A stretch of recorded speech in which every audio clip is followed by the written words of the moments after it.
तो दोस्तों, क्योंकि सांस भी कभी बहू थी के आज के एपिसोड की शुरुआत होती है उस दर्द भरे सफ़र से, जहाँ तुलसी शांति निकेतन को हमेशा के लिए छोड़कर जा रही होती है। इधर बारिश हो रही होती है और उसके अंदर यादों का एक तूफान उठा हुआ होता है। उसकी आंखों के सामने वो सारे पल एक-एक करके घूम रहे होते हैं। मिमी से उसकी पहली मुलाकात, उनकी शादी और उनके साथ बिताया हुआ हर एक लम्हा। वो एक जिंदा लाश की तरह बिना किसी मंजिल के चली जा रही होती है। और दूसरी तरफ मिहिर, जो अपनी गलती का एहसास होने के बाद पागलों की तरह उसे ढूंढ रहा होता है। वो उसे पुकार रहा होता है, लेकिन उसकी आवाज़ तुलसी तक नहीं पहुंच पा रही होती है। और इधर दूसरी तरफ तभी तुलसी एक पत्थर से टकराकर एक गहरे गड्ढे में गिर जाती है। उसके सिर पर चोट आती है और वो बेहोश हो जाती है। इधर बारिश की वजह से वो गड्ढा पानी से भरने लगता है और तुलसी की जिंदगी खतरे में पड़ जाती है। इधर मिहिर, जो उसी के आसपास उसे ढूंढ रहा होता है, उसे देख नहीं पाता और वहां से चला जाता है। और फिर इधर बेहोशी की हालत में तुलसी एक सपना देखती है। वो अकेली बैठी रो रही होती है और तभी उसकी सास सविता उसके पास आती है।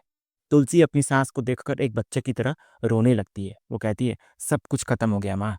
इधर सविता उसे वापस घर जाने के लिए कहती है, लेकिन तुलसी कहती है कि अब कोई घर नहीं बचा, मिहिर ने सब कुछ खत्म कर दिया। सविता उसे हिम्मत देती है और कहती है, नहीं तुलसी, कुछ खत्म नहीं हुआ। मेरी तुलसी कभी हार नहीं सकती। लेकिन आज तुलसी हार चुकी होती है। वो कहती है, मैं अब नहीं लड़ सकती। मैं हार गई माँ। आपके बेटे ने मुझे हरा दिया। वो कहती है कि उसने उस आदमी के लिए सब कुछ किया, उसका घर बसाया, उसके बच्चों को संभाला, उसकी हर गलती माफ की। लेकिन आज जब वो बूढ़ी हो गई तो उसे कोई और चाहिए। इधर सविता उसे समझाती है कि गलती उसकी नहीं बल्कि मिहिर की है। इस पर तुलसी का दर्द फूट पड़ता है। वो पूछती है, कितनी बार गलती करेगा मिहिर माँ? बार बार वो मुझे छोड़कर किसी और को चुनता है। ये गलती है क्या? वो कहती है कि उसका प्यार और विश्वास दोनों ही हार गए। वो कहती है कि उसने तो अपने पति से सिर्फ थोड़ा-सा सम्मान और प्यार ही तो माँगा था और वो उतना भी नहीं दे पाया। वो कहती है, अब तो आप भी नहीं हो उसे स्केल से मारने के लिए और ना ही बा है उसे डाँटने के लिए। तो कहाँ जाऊँ मैं? और फिर वो अपनी सास से अपनी ज़िंदगी की आखिरी ख्वाहिश माँगती है। वो कहती है, जब आपका दर्द बढ़ गया था माँ, तो मैंने ही दी थी ना आपको मुक्ति, तो आप मुझे इतने दर्द में कैसे छोड़ सकती हैं? क्या आप मुझे मुक्ति नहीं देंगी? वो कहती है कि अगर उसे मुक्ति ना मिली, तो वो किसी भी जन्म में उनके घर नहीं आएगी। फिर तुलसी कहती है, मुझे बस मर जाने दो। और तभी दूसरे ही सीन में हम उस गहरे गड्ढे को देखते हैं, जहाँ पानी भरने की वजह से तुलसी डूब रही होती है। और तभी इधर एक अनजाना हाथ उसे पकड़कर बाहर खींचता है। वो अजनबी उससे पूछता है, दीदी आप ठीक हैं? वो कहता है कि अगर वो सही वक्त पर वहां से नहीं गुजरता, तो आज उसे कोई बचाने वाला भी नहीं होता। इतना कहकर वो तुलसी को संभाल कर वहां से उठाकर ले आता है एक जगह पर। इधर तुलसी, जो अब तक जिंदा थी, रोते हुए पूछती है, तुमने क्यों बचाया मुझे? मर जाने दिया होता। वो अजनबी हैरान होता है। वो कहता है, उसे लगा था कि वो शुक्रिया बोलेगी, लेकिन वो तो उल्टा सवाल कर रही है। वो उसे समझाता है कि जीवन और मृत्यु ऊपर वाले के हाथ में है, तो खुद कैसे तय कर सकती है कि उसे खत्म हो जाना है। इधर वो अजनबी तुलसी को पानी देता है, लेकिन वो मना कर देती है। वो उससे पूछता है कि क्या उसका कोई परिवार है? तो ये सुनते ही तुलसी का दर्द एक बार फिर फूट पड़ता है। वो कहती है, सब खत्म हो गया। इस पर वो अजनबी एक ऐसी बात कहता है जो तुलसी को सोचने पर मजबूर कर देती है। वो कहता है, ये तो अच्छी बात है ना, क्योंकि जब सब खत्म होगा तभी तो कुछ नया शुरू होगा। वो कहता है, अगर इंसान गिरेगा नहीं तो उठेगा कैसे, और अगर टूटेगा नहीं तो बनेगा कैसे। वो उसे समझाता है कि क्या पता उसकी किस्मत में अमर होना लिखा हो। तो इस पर तुलसी कहती है कि अब उसके जीवन में कुछ शुभ नहीं होगा और अब जीने के लिए कुछ बचा ही नहीं है। तो वो अजनबी उसे आईना दिखाता है। वो कहता है, जो रो रही है वो तो बची है ना, जो हार मान चुकी है वो तो बची है ना, अगर कुछ नहीं बचा तो ये कैसे बच गई। वो उसे समझाता है कि इस दुनिया में कोई भी अकेला नहीं है, ना चांद, ना सूरज और ना ही बारिश।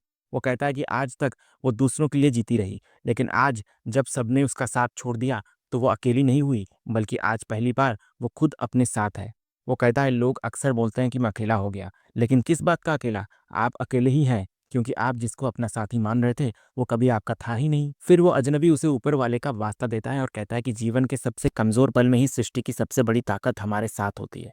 और फिर वो अपना हाथ आगे बढ़ाता है और कहता है, चलिए, आपको इस अंधकार से निकाल कर बाहर तक छोड़कर आता हूँ। सब पर भरोसा करके देख लिया ना, तो थोड़ा सा भरोसा इस अजनबी पर भी करके देख लीजिए। मर तो वैसे भी रही थी आप, तो उससे बुरा क्या ही होगा। और तुलसी, जिसके पास अब खोने के लिए कुछ नहीं बचा होता है, अपना हाथ उसके हाथ में दे देती है। वो कहती है कि उसे रास्ता नहीं दिखेगा क्योंकि बहुत अंधेरा है, लेकिन वो अजनबी उसे एक ऐसी बात सिखाता है जो शायद जिंदगी का सबसे बड़ा सबक होता है। वो कहता है, जब सामने अंधेरा ही अंधेरा हो ना, तब अपने मन में देखना चाहिए, वहां दिख जाता है रास्ता। फिर वो तुलसी को अपनी आंखें बंद करने के लिए कहता है और उसका हाथ थामकर उसे आगे ले जाने लगता है। लेकिन तुलसी का डर अभी भी खत्म नहीं हुआ होता है। वो रो रही होती है। तो वो अजनबी कहता है, डर लग रहा है क्या? सच कहूँ तो डर मुझे भी लगता है। तब मैं क्या करता हूँ पता है? मैं गाना सुनता हूँ और फिर वो अपने फ़ोन पर एक गाना बजाता है। वो कहता है अपनी आँखें बंद कर लीजिए, रास्ता थोड़ा आसानी से कट जाएगा। और उस संगीत के धुन के साथ वो तुलसी को आगे ले जाने लगता है। और तभी इधर तुलसी को शंख की एक दिव्य आवाज़ सुनाई देने लगती है। वो अजनबी उसे एक जगह पर रोक देता है और उसके सामने खड़ा हो जाता है। इधर तुलसी अपनी आँखें खोलती है। उसकी आँखों के सामने अब वो अजनबी नहीं, बल्कि एक ऐसा चेहरा होता है जिससे एक अलौकिक रोशनी निकल रही होती है। वो पूछती है, कौन हो तुम? और तभी उस आदमी के पीछे एक दिव्य प्रकाश फैलता है और तुलसी को एहसास होता है कि ये कोई आम इंसान नहीं, बल्कि स्वयं भगवान कृष्ण का एक रूप है।